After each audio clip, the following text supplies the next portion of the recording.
Assalamualaikum warahmatullahi wabarakatuh. Di sini kami dari kelompok 8 akan membahas tentang ukuran keberhasilan e-business. Berikut nama-nama kelompok 8.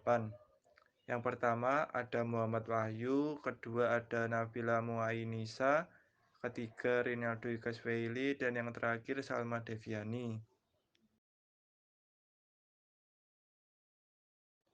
Pertama, kita akan membahas tentang Web Evaluation Criteria. Web Evaluation Criteria ada beberapa macam. 1. Navigation System.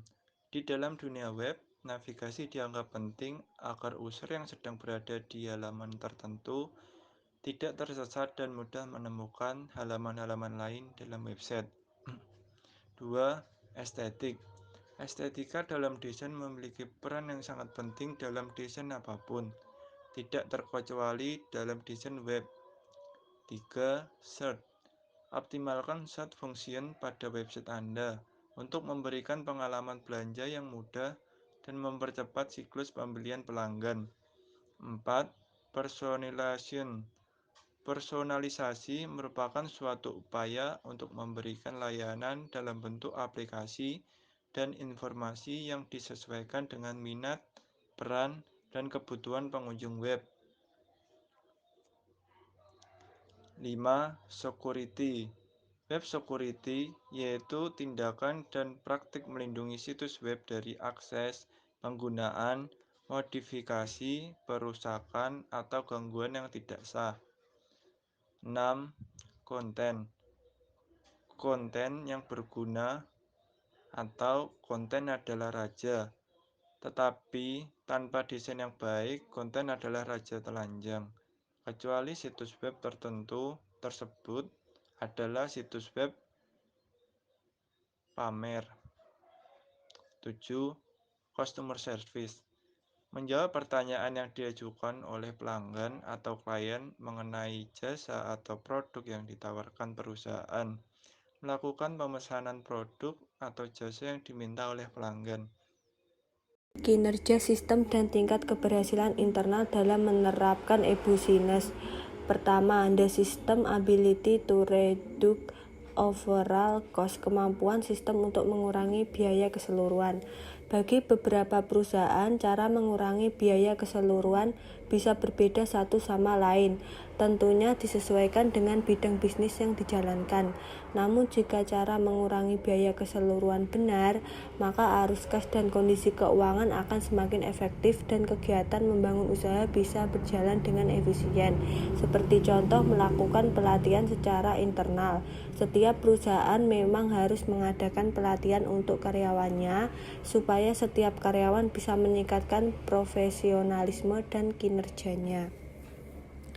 Yang kedua, the system ability to display cost, kemampuan sistem menggantikan biaya. Tingkat keberhasilan e-business dalam mengganti biaya adalah biaya variabel, bervariasi dalam proporsi sebanding dengan perubahan aktivitas. Contohnya termasuk bahan langsung, tenaga kerja langsung, dan komisi penjualan berdasarkan penjualan. Biaya tetap, biaya yang tetap konstan terlepas dari tingkat aktivitas. Contohnya termasuk sewa, asuransi, dan penyusutan menggunakan metode garis lurus. Yang ketiga, the system ability to avoid cost, kemampuan sistem untuk menghindari biaya.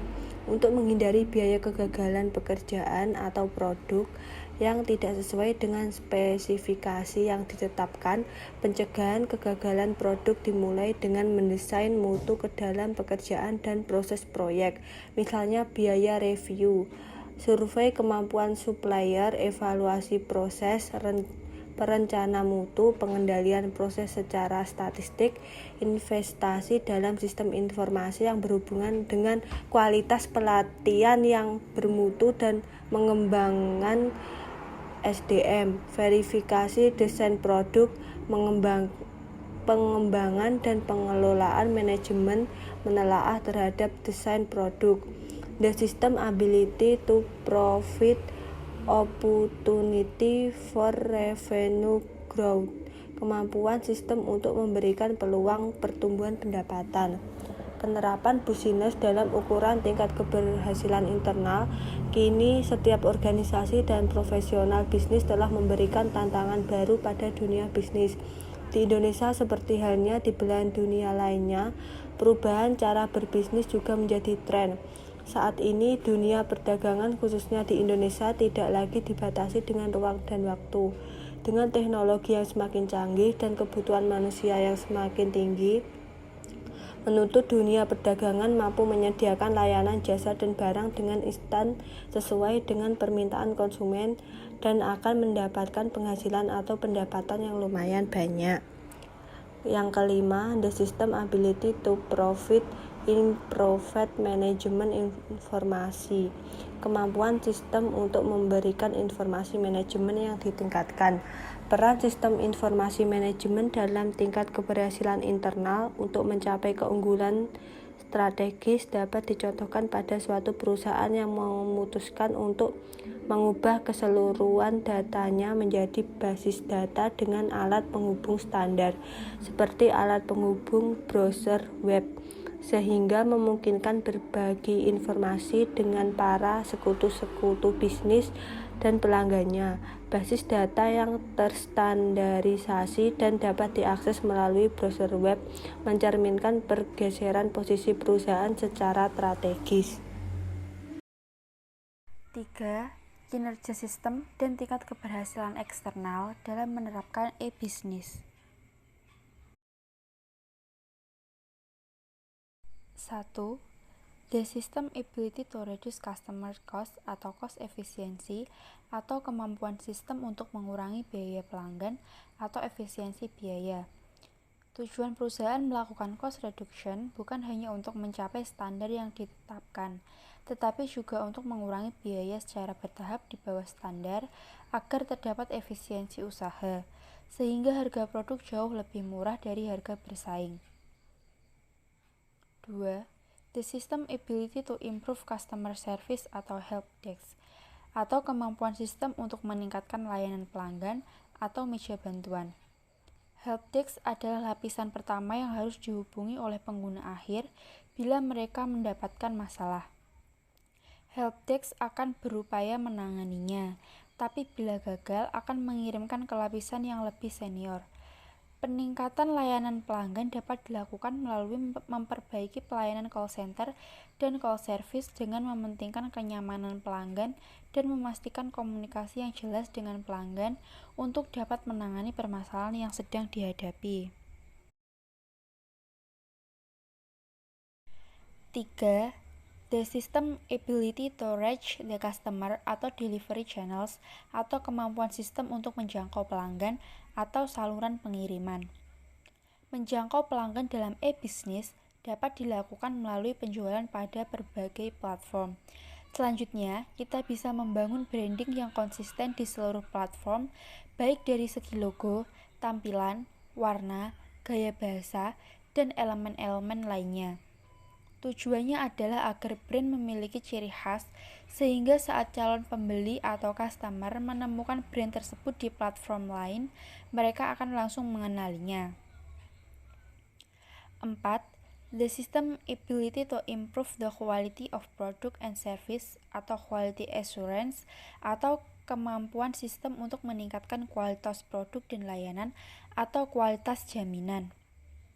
Kualitas adalah titik temu antara kebutuhan konsumen dengan tujuan perusahaan. Dengan kata lain, perusahaan yang memenangkan persaingan adalah perusahaan yang konsisten menghadirkan kualitas bagi pelanggan. Dengan demikian, pelanggan akan memberikan uangnya, kepercayaannya, loyalitasnya, dan komitmennya karena mereka puas. 5. The system ability to satisfy customer specific needs atau customization atau kemampuan sistem untuk memenuhi kebutuhan pelanggan atau kustomisasi. Kebutuhan konsumen sangat bervariasi dan setiap konsumen mungkin memiliki kebutuhan yang sama ataupun berbeda-beda. Oleh sebab itu, perusahaan harus bisa mengidentifikasi seluruh kebutuhan konsumen. Secara umum, kebutuhan dan keinginan pelanggan dibagi menjadi 3 tingkatan. Yang pertama basic atau kebutuhan dasar, yang kedua meeting expectation atau memenuhi harapan, dan yang ketiga exceeding expectation atau melampaui harapan.